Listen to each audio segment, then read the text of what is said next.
नमस्ते मित्रों, बहुत बहुत स्वागत है आपका अपने YouTube चैनल वैदिक अपडेट्स में। आज हम एक नए विषय के साथ, जिसका शीर्षक है न्यू एजुकेशन पॉलिसी 2020, नई शिक्षा नीति। इसके मुख्य जो बिंदु हैं, मुख्य जो इसके हाइलाइट्स हैं, मुख्य जो इसके पॉइंट्स हैं, उसको चर्चा करने के लिए आपके सामने उपस्थित हैं। मित्रों, शिक्षा का एक ऐसा विज़न, ऐसा फ्रेमवर्क या एक ऐसा सुझाव है जिसमें ये प्रयास किया जाएगा कि इंसान को बेहतर इंसान बनाया जा सके। उसमें क्रिटिकल थिंकिंग, आलोचनात्मक उसके पक्ष और उसके समझ को विकसित किया जा सके। इसके अतिरिक्त दकियानूसी सोच से उबारते हुए छात्र छात्राओं को प्रोग्रेसिव थिंकिंग की तरफ ले जाया जा सके, फ्लेक्सिबिलिटी उनके अंदर हो और अधिक से अधिक उनके स्किल्स को तराशा जा सके, स्किल्स को डेवलप किया जा सके।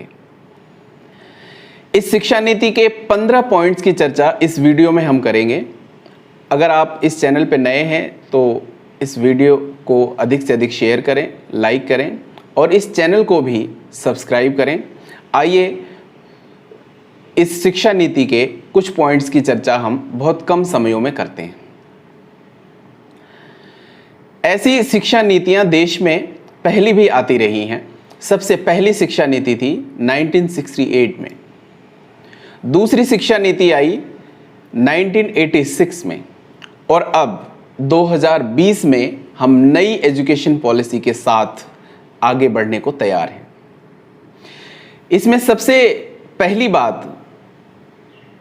पहला पॉइंट मैं आपके सामने ये रखना चाहता हूं कि HRD मिनिस्ट्री, जिसको मानव संसाधन विकास मंत्रालय कहते थे, उसका नाम बदलकर एजुकेशन मिनिस्ट्री और इसके मुखिया को एजुकेशन मिनिस्टर या शिक्षा मंत्री कहा जाएगा। ये एक बड़ा बदलाव है।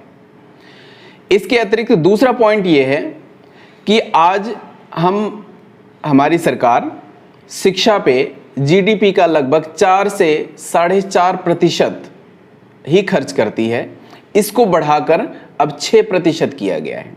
और इसमें एक रोचक जानकारी ये है कि पहले कहा जाता था वी आर स्पेंडिंग, हम स्पेंड कर रहे हैं, खर्च कर रहे हैं। इसके स्थान पे शब्द का प्रयोग किया गया है वी आर इन्वेस्टिंग, अब हम इन्वेस्ट कर रहे हैं, क्योंकि छात्र छात्राएं आने वाले देश के भविष्य हैं, हम उनके लिए इन्वेस्ट कर रहे हैं।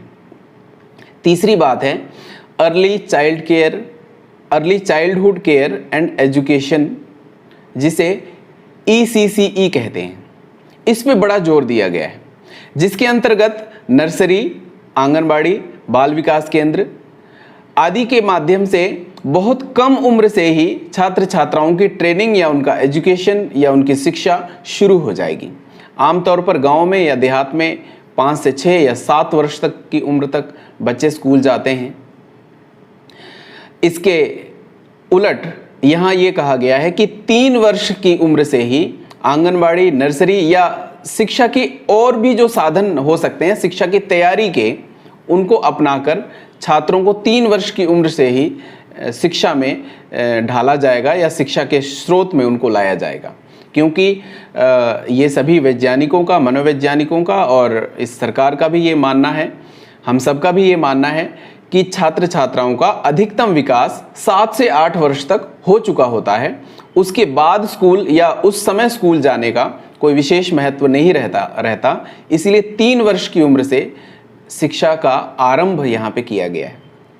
चौथा पॉइंट है RTE, राइट टू एजुकेशन, जिसके अंतर्गत निःशुल्क एवं अनिवार्य शिक्षा, फ्री एंड कंपलसरी एजुकेशन, जो पहले 6 से 14 वर्ष तक की उम्र के छात्र छात्राओं के लिए जिसकी व्यवस्था थी, अब इसे बढ़ाकर इसको एक्सपेंशन करके 3 से 18 वर्ष तक के छात्र छात्राओं को इसके अंतर्गत शामिल किया गया है।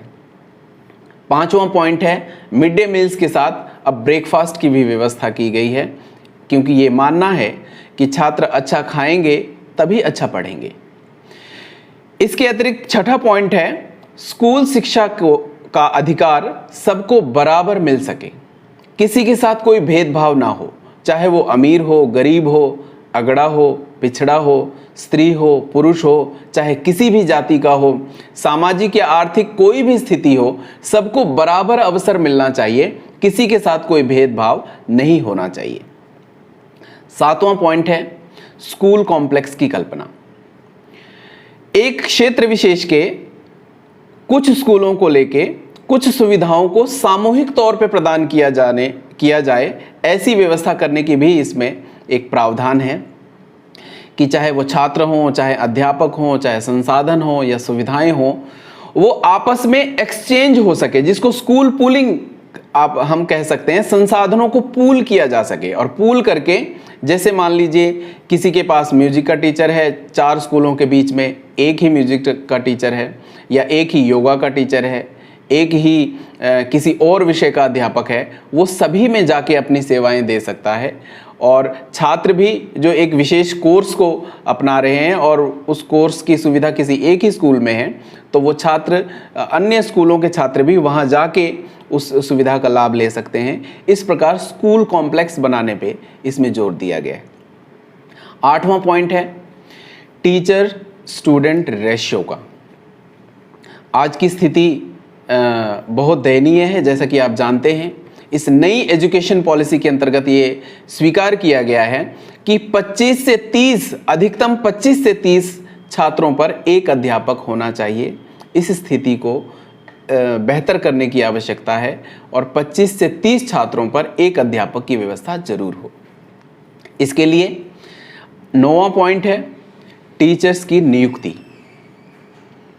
टीचर्स की नियुक्ति के लिए फेयर एक मैकेनिज्म बनाने की आवश्यकता है, और इसके अतिरिक्त शिक्षा मित्र, एडहॉक, कॉन्ट्रैक्ट, गेस्ट, अतिथि, ये अध्यापकों की जो श्रेणियां हैं उसको समाप्त करके केवल नियमित नियुक्तियां ही हो सके, इस पे बड़ा जोर दिया गया है। इसके अलावा 10वां पॉइंट है ड्रॉप आउट रेशियो को कम करना। कोई एजुकेशन से छूटे नहीं। आज जो स्थिति है, मान लीजिए 100 बच्चे पहली कक्षा से पढ़ाई करना शुरू करते हैं और वो सेकेंडरी एजुकेशन तक पहुंचते पहुंचते 40 बचते हैं। 40% बच्चे ही सेकेंडरी एजुकेशन तक भी आ पाते हैं। हायर एजुकेशन में आते आते ये संख्या और भी कम हो जाती है। अगले 10 साल के लिए लक्ष्य रखा गया है कि 100% इसको किया जाए, अर्थात पहली कक्षा में 100 छात्र अगर प्रवेश लेते हैं तो सेकेंडरी एजुकेशन तक भी लगभग संख्या 100 होनी चाहिए, और इसी प्रकार से हायर एजुकेशन में भी अधिकतम बच्चे पहुंचें, ऐसी व्यवस्था और ऐसा संकल्प इसमें दोहराया गया है। 11वां पॉइंट है मीडियम ऑफ इंस्ट्रक्शन। 1 से कक्षा 5 तक मातृभाषा, चाहे वो कोई क्षेत्रीय भाषा हो या कोई भारतीय भाषा हो, उसमें शिक्षा अनिवार्य रहेगी, और 3 लैंग्वेज फार्मूला के तहत इसमें आगे बढ़ा जाएगा। 3 लैंग्वेज फार्मूला में क्या है, एक कोई क्षेत्रीय भाषा हो सकती है और इसके अलावा कोई दूसरी भारतीय भाषा हो सकती है। तो उसमें क्षेत्रीय, भारतीय और मातृभाषा, इस प्रकार से 3 लैंग्वेज फार्मूला के तहत इसमें आगे बढ़ने का सुझाव दिया गया है।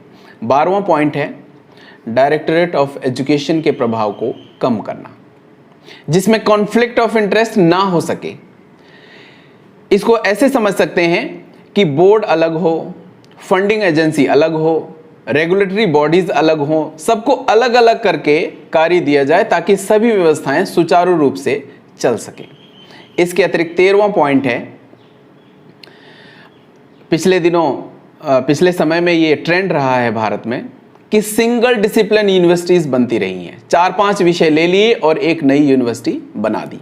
इसका विरोध करते हुए इसके स्थान पर मल्टी डिसिप्लिनरी यूनिवर्सिटी बनाने पर जोर दिया गया है, जिसमें स्पोर्ट्स भी हो, आर्ट्स भी हो, कल्चर भी हो, म्यूजिक भी हो, योगा, सोशियोलॉजी, साइकोलॉजी, जिससे एजुकेशन में लिबरलाइजेशन आ सके कि एक इंजीनियरिंग पढ़ने वाला छात्र केवल इंजीनियर ही बन के रह जाता है, उसमें भावात्मक या कलात्मक या कल्चरल कोई इफेक्ट नहीं आ पाता।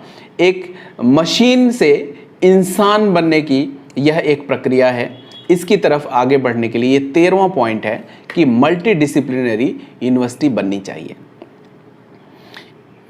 14th पॉइंट है मल्टीपल एग्जिट एंट्री की व्यवस्था।